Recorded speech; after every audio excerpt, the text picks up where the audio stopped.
급등락하는 주가. 무엇이 시장을 움직일까? 우리가 몰랐던 종목의 숨은 뒷이야기. 정윤성 앵커가 알려드립니다. 오후장 투자의 모든 것. K스탁 라이브.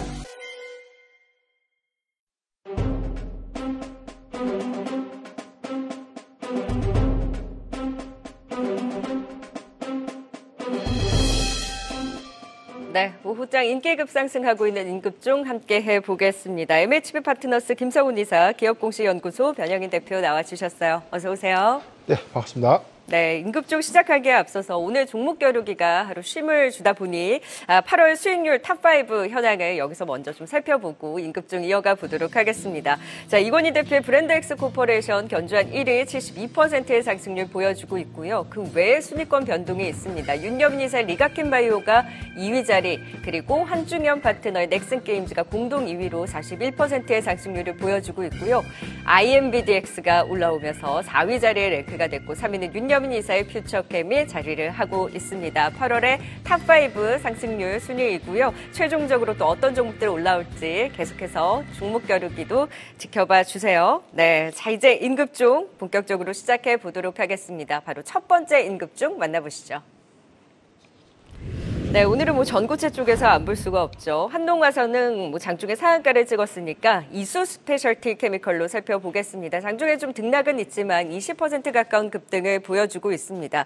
전기차 화재 관련해서 테마가 이제 점차 더 확대가 되면서 이제 전고체까지 갔습니다. 테마는 테마답게 봐야 하는 것은 알겠지만 일단 테마의 힘이 점차 더 강해지다 보니 매매의 관점에서는 어떻게 봐야 될지 답은 좀 어느 정도 있을 것 같긴 한데요. 변영인 대표님, 네.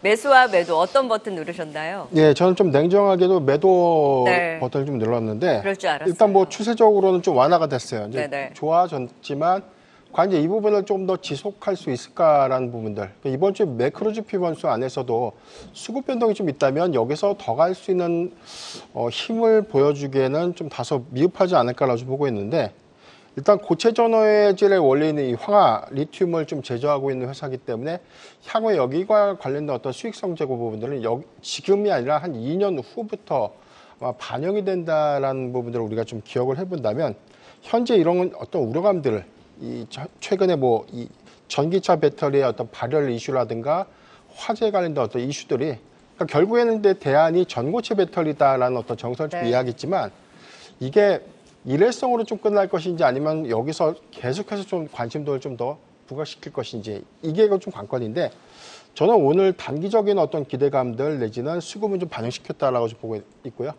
조금 더 지속하기에는 아마 좀 탄력도는 좀 떨어지지 않을까. 보조지표 구간에서도 지금 RSI 지표가 그래도 중반까지는 좀 올라졌는데 제가 볼 때는 그래도 전체적인 어떤 2차 전지에 관련된 수급 변동성들을 주목해 본다면 현재 구간은 좀 다소 과하게 좀 올라오지 않았나라고 보고 있습니다. 다만 우리가 좀 단기적 측면 말고 좀 장기적 측면을 좀 고려를 해본다면 2026년에서 2027년을 삼성 SDI가 대량 전고체 배터리에 대한 양산 계획을 좀 발표하고 있고 2030년도를 좀 목표로 하고 있는 LG 에너지 솔루션에 대한 기대감들을 계속해서 좀 주목해 볼 구간이다라고 좀 본다면 장기적 성과라는 것은 이제 낙폭 과대 구간에 저는 무화관 전략은 유효하다. 다만 올라갈 때 비중을 일부 덜어내고 해당되는 차익금으로 사실 내려갈 때 좀 더 비중을 늘리는 그래서 좀 더 장기적 과목은 좀 괜찮겠지만 좀 단기적인 측면에서는 좀 제한 요소가 좀 크지 않을까라고 좀 봤습니다. 네, 전기차 화재 테마로 엮여서 오늘 전고체 테마가 급등을 하고 있는 가운데 일단 단기적인 테마에 대한 움직임으로 일단 매도 버튼을 이수 스페셜티 케미컬 눌러주셨습니다. 네, 지금 이 시각도 종목 사이렌 울리고 있는 VR 발동 종목 살펴보고 이어가 보도록 할까요? 시황센터 갑니다. 권미정 캐스터. 네, 지금 VR 발동된 종목들 확인해 보도록 하겠습니다. 지금 시장이 다소 굉장히 혼란스러운 모습이 나타나고 있습니다. 민테크와 소니드 같은 기존의 전기차 화재 테마로 강했던 종목들은 또 하방 VI가 나오고 있고요. 또 새롭게 전기차 화재 테마로 떠오른 종목들은 상방 VI가 걸린 모습들이 확인되고 있는데요. 우선 수산중공업과 진양화학, STX 그린로지스가 조금 전에 상방 VI 발동됐고요. 신진 SM과 민테크는 하방 VI가 발동됐습니다. 그럼 VI 특징조 통해서 시장 분위기 조금 더 자세히 살펴보도록 하겠습니다. 오늘 VI 특징조는 실적을 발표한 기업들을 들고 왔습니다. 호실적 발표에 급등한 종목이 있는 반면에 몇몇 종목의 부진한 실적에 섹터 전반의 투심이 약화되면서 하락하는 종목도 있는데요. 먼저 호실적의 주가도 급등한 종목 CIS부터 알아보도록 하겠습니다. 어제 바로 이 시간을 통해서 전해드린 종목인데요. 어제 2분기 영업이 249억을 기록하면서 전년비 453% 급증한 호실적을 발표했습니다. 어제도 6% 강세 마감 후 오늘은 호실적의 전기차 화재 테마까지 합쳐지면서 16% 급등세를 보여주고 있습니다. 또 오늘 호실적을 발표하면서 상방 VI가 걸린 두 번째 종목은 지오소프트입니다. 2분기 영업이익 87억을 기록하며 전년비 191% 급증한 호실적을 발표했는데요. 실적을 발표한 후 급등하면서 상방 VI가 발동됐고요. 현재도 7%가량의 강세를 보여주고 있습니다. 반면 오늘 화장품 섹터는 전반적으로 낙폭이 깊게 나오고 있습니다. 지난주 아모레퍼시픽의 부진한 실적으로 시작한 화장품주의 실적 시즌이었죠. 화장품주는 종목에 따라서 호실적을 발표한 기업들도 있고 컨센서스보다 부진한 실적을 발표한 기업들도 있는데요. 부진한 실적을 발표한 종목들이 화장품주 전반에 대한 투심을 악화시켰습니다. 우선 잉그로드랩과 코스맥스는 어제 장 마감 후 부진한 실적을 발표하면서 오늘 두 자릿수대의 급락세를 보여주고 있고요. 또 코스메카 코리아와 VT는 호실적이 나왔음에도 불구하고 함께 하락하는 모습이 확인되고 있습니다. 네 종목 모두 오늘 하방 VI가 발동됐는데요. 한국화장품제조는 아직 실적이 발표되지 않았음에도 불구하고 함께 하방 VI가 발동되는 모습 확인되고 있습니다. 지금까지 VI 특징주 전해드렸습니다. 네, 이제 VI 발동된 종목 안에서 살펴보도록 하겠습니다. 사실 오늘 뭐 테마주들이 들썩이고 있긴 합니다만 그래도 그 좀 중심을 가져갈 수 있는 실적주 CIS뿐만이 아니라 지오소프트 그래도 일부 좋은 실적을 발표한 종목들은 오후장에도 탄력을 잘 유지하고 있습니다. 지금 코스닥 시장이 1.5%까지 빠지고 있고 상승 상위는 다 테마주인데 그나마 이제 CIS와 지오소프트 일부 실적 잘 나온 종목들이 간간히 껴있는 상황이거든요. 그래도 실적 잘 나오면 그동안 좀 많이 회자되지 않았던 종목들은 그래도 주가 좀 긍정적으로 반응을 해주는 것 같아요. 네, 맞습니다. 그 어제 같은 경우도 이제 시장에서 그렇게 관심을 가지지 않았었던 종목이죠. 경동나비엔 같은 종목이 맞아요. 좋은 실적을 발표하면서 급등하는 모습이 나왔고 오늘도 잘 버텨주고 있습니다. CIS 같은 경우에도 주가 흐름 보시게 되면은 뭐 그동안 계속 주구장창 흘러내리고 있지 않겠습니까? 그러다가 상당히 좀 최근에 좋은 실적을 어닝 서프라이즈를 이제 보여주고 있고 오늘 같은 경우도 또 때마침 이 한농화성과 같이 전고체 테마로 이제 엮이다 보니까 어제 이어서 오늘도 상당히 좋은 시세를 좀 보여주고 있는 상황입니다. 경동나비엔도 그렇고 어제 뭐 CIS도 그렇고 최근에 좀 급등이 나왔던 CS 윈드 같은 종목들 그리고 한화솔루션 같은 대표적인 신재생 관련 종목들의 경우에도 오늘 잘 안 밀리고 있습니다. 공통점이 있죠. 상반기에 이렇다 할 시세를 내지 못했었던 종목이고 그 얘기는 뭐냐면은 수급적으로 봤을 때 이제 제가 빈집이라는 표현을 자주 드리고 있는데요. 많이들 들고 있지 않은 종목이다 보니까 이 매도 압력에서 조금 더 자유로울 수 있다라고 좀 봐야 될 것 같습니다. 그에 반면에 오늘 보시게 되면 화장품 주식들 좋은 뭐 호실적을 발표를 해도 떨어지고요. 뭐 인라인 발표도 떨어지고요. 실적에 조금만 못 미치면 급락이 나오는 그런 모습이 나오고 있습니다. 결국 공통점이 또 있죠. 그래서 어떻게 보면 또 찬짐이라고 좀 또 표현해야 될 것 같습니다. 아무래도 상반기에 좋은 주가 흐름을 보여왔기 때문에 많은 분들이 들고 있었던 것이 사실이고 그러다 보니까 약간의 어떤 실적 노이즈 그리고 9월달 보시게 되면 여러분들 제일 중요한 것이 9월에 추석이 껴 있습니다. 자 그렇다면은 8월보다는 9월은 실적이 좀 더 슬로워질 가능성이 있겠죠. 이런 것들 때문에 오늘 소위 말해서 수출 데이터를 통해서 우리가 확인할 수 있는 그런 종목들 있지 않겠습니까? 뭐 전력기기, 수출 데이터 그리고 뭐 화장품, 음식료 이런 종목들이 결국은 약간 좀 두들겨 맞는 그런 모습이 나오고 있다라고 이해를 하시면은 오늘 좀 많이 무너지는 종목들의 하락 이유에 대해서 좀 설명이 될 것 같습니다. 네, 그래서 그동안 많이 올랐던 종목군들 그러니까 이제 수급이 가득 찬 집에 대해서는 어느 정도 이제 소화하는 물량이 좀 더 있을 수 있다라는 의견을 주셨고 소외됐지만 실적이 나온 그야말로 이제 빈집에서는 주가 급등이 나오면서 이러한 그 움직임의 변화가 굉장히 크게 나오고 있는 상황입니다. 그런데 오늘 이제 코스닥 시장이 많이 빠지고 있잖아요. 그러니까 유독 이렇게 글로벌 증시 대비했을 때도 더 많이 빠지는 이유가 있을까요? 이유가 있죠. 일단 오늘 보시면 아시아 시장에서 유독 코스닥 시장만 많이 빠지고 맞습니다. 있는데요. 유일한 이유는 모두가 다 알고 있습니다. 바로 금투세 이슈라고 봐야 될 것 같습니다. 여전히 지금 좀 여러 가지 말들이 많이 나오고 있는 상황입니다. 심지어는 민주당 내에서도 이제 금투세를 놓고서 이제는 이견이 슬슬 나오고 있는 것으로 보여지고 있는 것 같아요.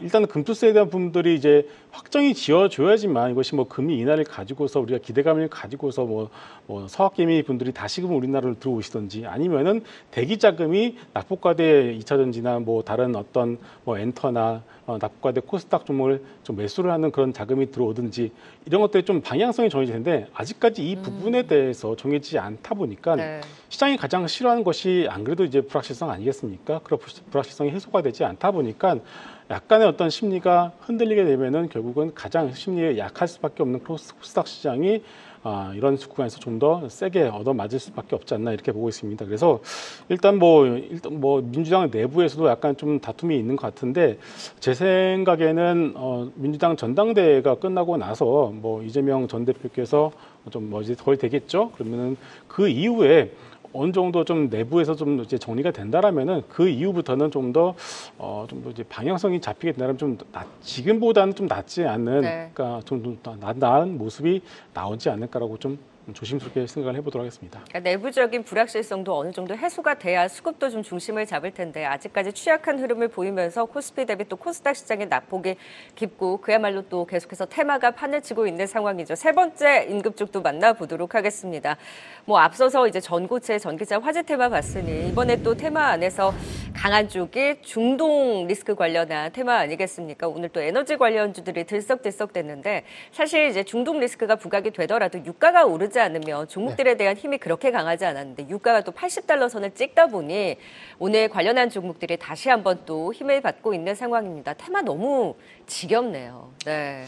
네, 저도 참 이게 단기적 추세를 보면 지난 고가가 10월 20날 5,570원을 좀 기록했었고 지금 추세적으로는 지난 고가의 돌파 가능성은 좀 크다라 좀 보고 있지만 거의 꼭지까지 좀 접근해 볼 필요가 있을까라는 관점에서 저는 매도 의견을 좀 드리겠고 우선은 이 회사가 영위하고 있는 사업이 이 경남권의 시군 지역의 도시가스를 좀 공급하고 있습니다. 그렇기 때문에 실적대로 우리가 계속해서 좀 추적해 나가다 보면 실적이 어느 정도에 대한 이 확장성을 좀 가져가기는 좀 다소 제한적이고 다만 이익의 규모의 경우에는 가스 가격과의 어떤 연동 효과 때문에 이익이 작아지거나 소폭 개선되거나 이런 정도지 실적이 계속해서 확장되기까지에 대한 과정은 사실상 좀 기대하기 어려운 업종이기 때문에 그럼에도 불구하고 이게 지정학적 리스크가 좀 부각됨에 따라서 테마성 수급이 가장 강하게 좀 유입되거나 최근에 대한고래 테마까지 좀 편승하면서 두 가지의 테마에 따라서 주가가 좀 변동성을 좀 키우는 모습들만 보이고 있다는 점이 다소 좀 안타깝지 않나라고 보고 있습니다. 다만 최근에 이스라엘의 지정학적 리스크 15일을 기점으로 이란이 이스라엘을 좀 보복 공격하겠다라는 어떤 우려감들이 다시금 이 가스의 어떤 공급난을 촉발시키지 않을까라는 어떤 우려감으로 좀 작용하면서 반사 수의 기대감으로 좀 작용을 했지만 사실 이런 부분들은 어떤 시세의 연속성을 좀 갖고 가기 위한 어떤 명분일 뿐이다라고 저는 판단해 보고요. 네. 저는 사실상 고가 부근까지 한 5,500원 구간까지는 접근은 좀 가능하겠지만 여기서 비중을 늘리기보다는 저는 매도 전략으로 좀 비중을 축소하는 전략이 좀 유효하지 않을까라고 좀 정리를 해드리겠습니다. 네, 중동 리스크 관련한 테마의 하나의 현상으로 보고 일단 좀 테마는 테마답게 지켜보자라고 또 정리를 해주셨습니다. 마지막 임급종 살펴볼까요? 네, 오늘 크래프톤이 좋은 실적 발표 이후에 급등을 보이고 있고요. 그리고 조용히 또 52주 신고가를 경신하는 게임주입니다. 웹젠이 오후장에도 12% 강한 탄력 유지를 하고 있네요. 여기는 신장 모멘텀이라고 하는데 웹젠은 언제 또 이렇게 훅 치고 올라왔을까요? 네, 웹젠도 올해 안 그래도 좀 워낙에 싼 종목이기도 했었습니다. 그런데 오늘 웹젠의 급등에 대해서 다들 좀 많이 궁금해들 하시는 것 같습니다. 일단은 그간에 나온 리포트나 내용들을 보게 되면 역시나 미유 모나크2 출시를 앞두고서 신장 모멘텀에 대한 부분들이 어느 정도 있는 것도 맞는 것 같고요.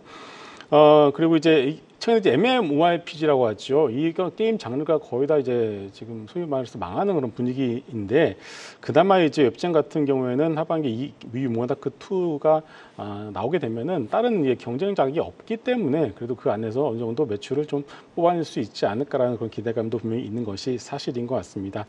그런데 그것보다는 또 수급에 대한 부분들이 좀 더 큰 것 같아요. 이게 뭐냐면은 오늘 코스닥 150 수시 변경이 있는데요. 네. 커넥트 웨이브라는 종목이 편출이 되고 편입이 이제 웹젠이 됩니다. 아무래도 그래서 이 부분이 조금 더 수급적인 어떤 이유에 있었을 때 더 크지 않을까라고 좀 보시는 게 맞을 것 같고요. 네. 물론 이런 타이밍에 마침 또 크래프톤이 또 엄청난 그러니까요. 좋은 시절을 보여주다 보니까 이런 것들이 이제 어우러져서 좀 좋은 시세로 이어지는 것 같습니다. 네, 웹젠은 이제 수급에 대한 이슈 플러스 크래프톤의 투심까지 여기 이제 신작 모멘텀이 마침 또 부각이 되면서 오늘 52주 신고가 조금 더 힘을 내줄 수 있을지 지켜봐야 되겠습니다. 인급종 두 분과 함께 진단 들어봤습니다. 김성훈 이사 그리고 변영인 대표였습니다. 고맙습니다. 계속해서 다양한 경제 이슈를 알고 싶다면 구독과 좋아요, 알림 설정 부탁드립니다. AI 캐스터 권미정이었습니다.